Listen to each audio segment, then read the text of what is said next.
If you're wanting to get started as a YouTuber or a content creator, a vlogger, or a videographer, I'm going to share with you what I think is the best camera for the job. So what if there was a full frame camera that did amazingly well in low light, had the best in-body stabilization, 120 frames per second in 4K, incredible dynamic range, takes great photos, in a compact and lightweight body that's significantly less expensive than other cameras with similar features?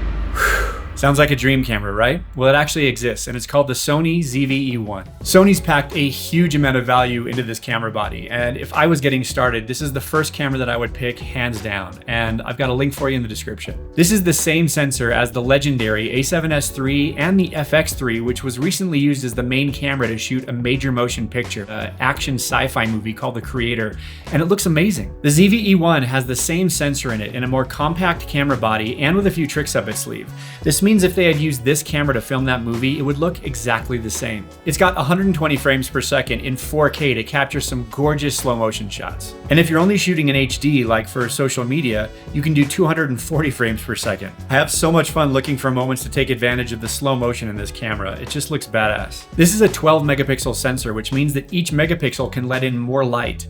That combined with the fact that it has two native ISO settings, one of them all the way up at 12,800, means that this camera has some of the best low light footage currently available in a mirrorless camera.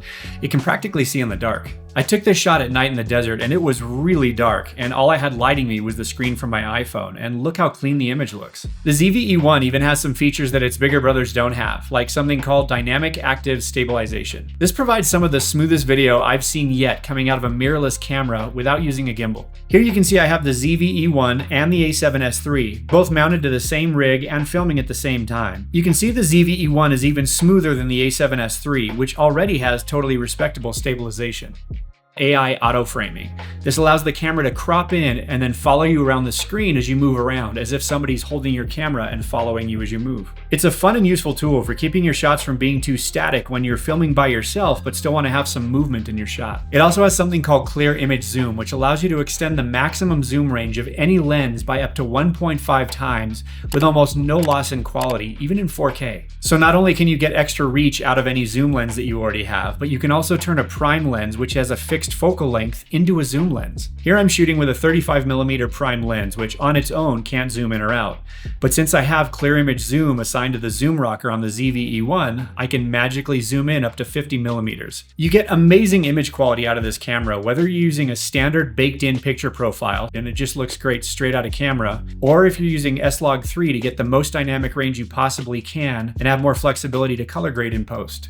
And despite having only 12 megapixels, this thing is great for photography too. Chris Howe made a video comparing the same 12 megapixel sensor with a camera that has 102 megapixels, and the pictures were even blown up fairly large, and on average when compared, no one could tell which camera shot which picture. I'll link to that video in the description. Now you won't be able to crop in very far on a 12 megapixel photo before you start to lose resolution.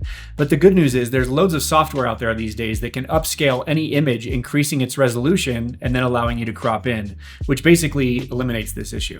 It comes in a great compact form factor weighing in at just over a pound, but this is about half a pound lighter than the A7S III and the FX3, which means less weight in your hands or on your gimbal, less weight in your back, and more room in your camera bag. Not only does Sony make some epic lenses, but this camera also works with third-party E-mount lenses by companies like Sigma and Tamron, and they're often either a little or a lot less expensive while maintaining a high quality. Now this camera costs $2,200 brand new, but you can find it for as little as $1,600 on places like eBay.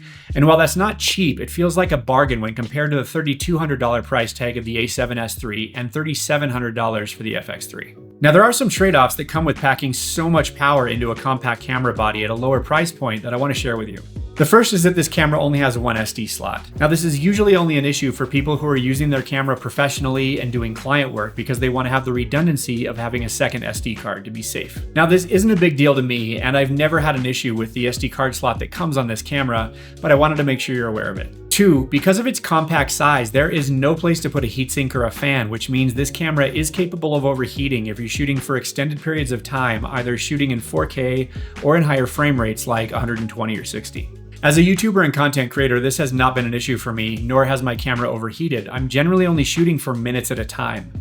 However, the test that I have seen people conduct, it seems that when overheating occurs, it's usually after about 20 minutes or more of continuous recording. Now, if this is a concern for you, Ulanzi has made a cool little product to help with this. It's a compact fan that attaches to the back of your ZV-E1 to keep it cooler for a longer period of time and get more runtime while you're recording before any potential overheating happens. I'll put a link in the description. And third, this camera has no viewfinder, though it does have a solid screen that flips out and rotates and you can adjust how bright it is. Now, viewfinders are generally more for photography anyway, but I have gotten used to having one because of my A7S III, but the lack of a viewfinder on a ZV-E1 wasn't enough to scare me away from all the other cool features that it comes with. For me, this camera's a no-brainer. It comes loaded with pro features, it offers amazing value for the price, and it was good enough to shoot a major motion picture sci-fi blockbuster on. I think it's plenty good for any of us to get started with. Now, you need a solid lens to attach to the ZV-E1, and I've got you covered in this video right here. Thanks for being here, and I'll see you in the next one.